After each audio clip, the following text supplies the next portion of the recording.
At ayan na nga mga putik, maaga pa lang pupunta na tayo sa pamilihan ng Aliaga. Bibili nga sana ako netong Deold kaso pampa-high blood din yung bibiling ko. Pagka ganitong umaga nga sa palengke ng Aliaga wala pang ganong tao. Mga fast 9, ayan marami ng tao dito. Sa lulutuin nga natin bumili lang tayo ng liempo, good for 6 person. Sabi ko nga pakitadtad na rin ng saktong hiwa para pagdating ko doon huhugasan ko na lang. Bali bumili nga din pala tayo ng 2 supot na itlog ng pugo, yan kasi itatoppings natin. At eto nga pabalik na ako, nakapamili na tayo ng lahat na ating bibilin dito sa may palengke.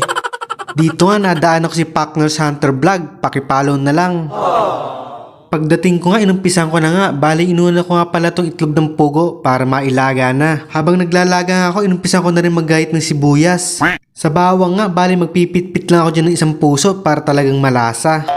Pagkatapos ko maghiwa ng mga rekado, ito nga hugasan ko na rin itong pork belly. Bali nga hugasan lang natin siya ng 2 hugas. Sa pag-aadobo nga, kanya-kanya lang tayo ng version. Pag nagpapalambot nga ako ng karne, tinitimplan ko na agad ng paminta sa bawang sibuyas. Habang pinapalambutan ko nga yung karne, ito nga mag-uumpisa na ako magbalat ng itlog ng pugo. Karambola nga natin yung itlog para madaling balatan. Medyo madami-dami na ilalagay natin itlog ng pugo para talagang nakakatakam. At kung di mo pa nasubukan yung ganitong luto, huwag ka na mag-atubili, itry mo na para matikman naman nila. Syempre, pagka nagluluto tayo, kailangan natin tikman kung ano yung lasa. Ay nako, sinabi ko na, lasang nilagang itlog lang. Dahil sa umaamoy yung pinapalambutan natin, eto nga inopen ko na. Syempre, imimekos-mekos na natin yan mga kaputik. Nung medyo umuhungay sa baw niya, syempre lalagyan na rin natin yan ng toyo. Habang pinapalambutan, kumapit na rin lasa niya. Dahil magtatanghalian na, magsasaing na rin ako. Sabi nga nila, dagdagan ko na raw. Ayaw din kasi talaga nila nabibitin. Kaya sa 6 person, nilagyan ko na ng 2 gatang at kalahati. At pagka ganyan nga matutuyan na ng sabaw, malapit nang maluto yan.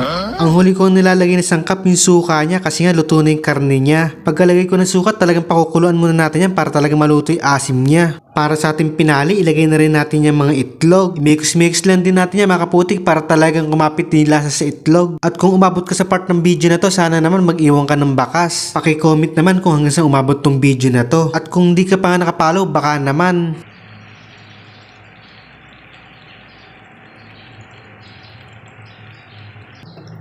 Siyempre nga, pagka nagluluto tayo, kailangan din natin tikman.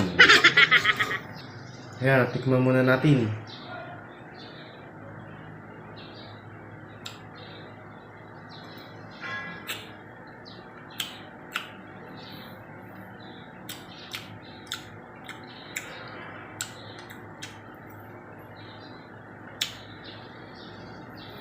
Okay.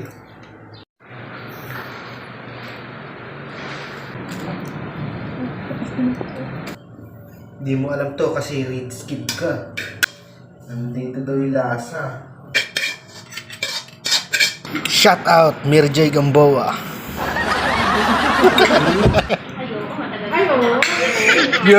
Ito grade talaga niya to na gusto niyang kainin. Ayan. First bite. Yahoo!